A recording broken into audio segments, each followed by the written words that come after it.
The heroin epidemic raising concerns also for first responders. They're taking extra precautions like wearing masks. The clothing I have on here is white. You would see any ticks on this. I have long white pants on, and also I've tucked my pants into these long white socks. We're right about to 7 inches already, and from what we're hearing, we know that that's just going to continue. For visitors at Canajahari schools, instead of just signing in, they will now have to give their license or government-issued ID and get a visitor badge.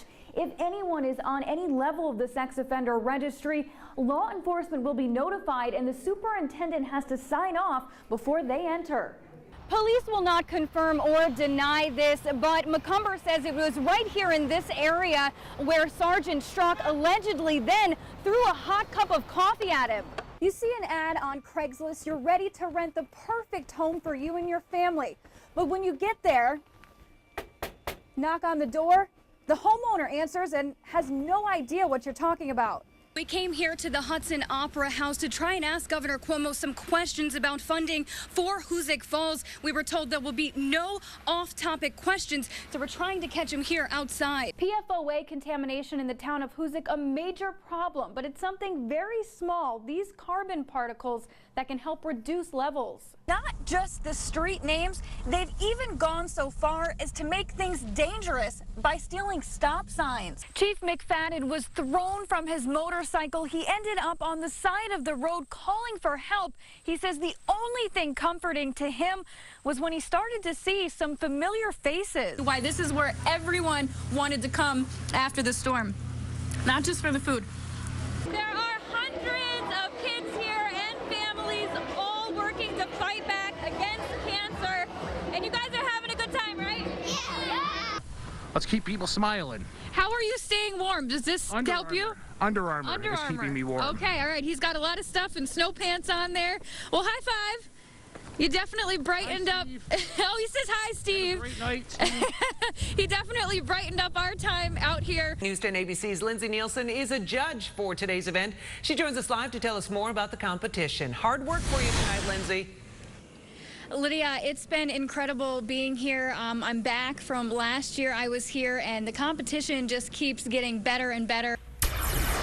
Some people have been begging for a new water source in Hoosick Falls, but they may not have known that work was happening right here on this farm and a test well already in place. Do you have anything to say? Do you have anything to say? Why were they searching your home, John? Do you know what this is about? John, what do you have to say about these charges? What about yesterday? Homeland Security was at your house. Why were they searching your house, John? Are you innocent, John? Do you have anything to say? Do you think that it's good to still be working on patients right now, or? Yeah, that's what I am. Did you steal money from your patients? No, I never did in 34 years. You never stole money? Never. Did you do bad work on them or work that wasn't necessary? Talk to my lawyer, no comment. Let's begin, though, with our Lindsay Nielsen, who's got the breakdown on the exact charges here. They're serious stuff. Lindsay. Well, John, both men are facing manslaughter charges and charges of criminally negligent homicide. But those who lost people here in the fire about 2 years ago to this day tell me that these arrests will not bring back their loved ones. All he had to do was his job. He was getting a paycheck. Do your job. And now people are dead, so he's got to carry that. J Street fire survivor Anthony Cortese claimed from the day I first met him, minutes after he escaped the fatal blaze, that fire alarms were not working in the building and people became trapped inside. Harry Simpson. I can still hear him screaming. Today's Schenectady County DA Robert Carney confirmed that not one single fire alarm was working at 104 J Street. Building manager Jason Sachs is accused of tampering with the fire alarm system, failing to maintain it, and canceling a fire monitoring system months before the fire in January 2015. So not only was the fire panel non-operational, it was in trouble mode on every residential floor. DA Carney says 911 calls alerted responders to the fire on March 6th that killed 4 people, not the fire alarm system. I'll just never forget it, you know. people desperately trying to save their lives, and you just knew that there was no way to save them. In this indictment, Schenectady Code Enforcement Officer Ken Tyree is accused of falsely claiming in inspection documents that the fire alarm system was operational when he inspected the building the day before the fire. He should have ordered either an evacuation of that building or the establishment of a fire watch. What I hope happens through this is that from here forward, building inspectors take their job seriously. These laws are on the books for a reason. A woman who says she is Tyree's fiance stated outside of court that it's in God's hands. How am I feeling? I just drove all the way from Connecticut, getting this news last night.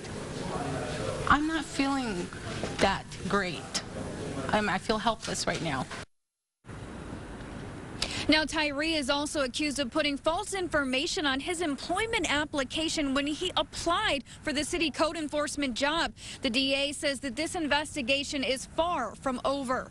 Live in Schenectady, Lindsay Nielsen, News 10, ABC. Lindsay Nielsen spoke with this man's mom. Joins us with the exclusive story. Lindsay. Well, John, Sergeant Victor Gamoyman was off duty when he saved 2 lives from that burning building where he's stationed in South Korea. He wasn't able to talk with me today. He is in training, but I did catch up with his mother. I got a text, and his text said, I may have carbon monoxide poisoning. A worried mother, Carol Munn of Waterford, responded and asked her son, Staff Sergeant Victor Gamoyman, what happened. Gamoyman, who's stationed overseas in Osan, South Korea, with the 339th Quartermaster Company, was heading to commissary on February 5th when his wife, Nicole, noticed smoke coming from this apartment building. Sergeant Gamoyman raced over to help. People were screaming out front and said that there were a mother and her baby on the 3rd floor. That's when Sergeant Gamoyman went inside the front of the building. He couldn't get in. He was overcome with smoke. But that didn't stop him. He had gone around to the back of the building and scaled a pipe up to the 3rd floor. That's right. He climbed this pipe, which later turned out to be not a water pipe, but a gas pipe. I was angry, until I really processed it, and realized it was such a brave thing to do. Just so relieved that, he was okay. He was able to get the woman and her baby who were trapped inside to the balcony and waited for fire crews to arrive.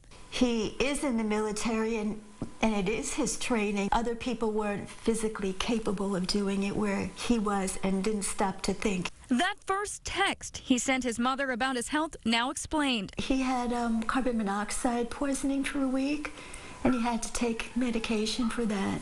A hometown hero already. Now Sergeant Gamoyman is a hero in South Korea. Anything you want to say to him? I love you. Proud of you. Very proud of her son, as she should be. Now, Sergeant Gamoyman has served 2 tours in Iraq and 1 in Afghanistan. At one time, his job, according to his mom, was finding landmines. Now, he is expected to come home sometime this summer. Live in the Media Center, Lindsay Nielsen, News 10, ABC. Then all of a sudden, you wake up one day, and people are telling you, hey, the water that you've been drinking, the water that your kids were raised on, the water that you've been consuming, bathing in, it could well be giving you long-term health challenges. 9 days after the state of Vermont was made aware of possible PFOA contamination, the health department set a drinking water advisory level for the toxic chemical. But it took nearly 2 years after Michael Hickey notified officials when he discovered PFOA in the Hoosick Falls water supply for New York to act. But back in March, Governor Cuomo made it clear the state would not set its own level for the hazardous chemical. But other states haven't waited for that. It is not our place. We don't have the capacity. We're going to look to the federal government to say to us, this is the level of PFOA. But the EPA says differently. In a statement provided to me, a spokesperson said, quote, New York State has the primary role in implementing its drinking water program. It has experience in dealing with drinking water contaminants and understands the nature of health advisories. So why didn't Vermont wait for the EPA? Government has a responsibility to react quickly when they figure out that there's a problem. Each state is really responsible for determining their own levels when the EPA hasn't already determined a level. Even before any water tests taken near the former ChemFab site in North Bennington were back, Vermont state toxicologist Sarah Vos was pouring through hundreds of pages of EPA documents, trying to come up with the long-term advisory level for PFOA. It was done several weeks before we actually got results. I wanted to find out how she researched the dangerous chemical that remains unregulated to this day.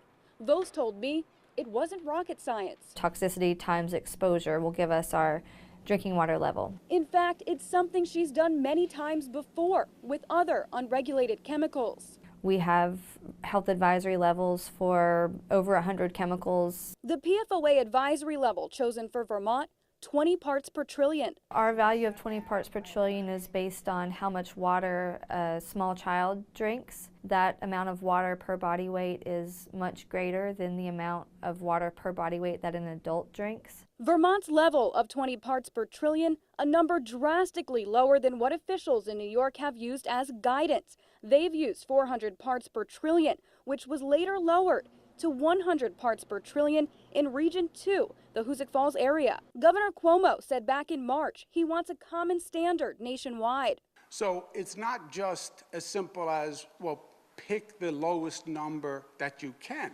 right?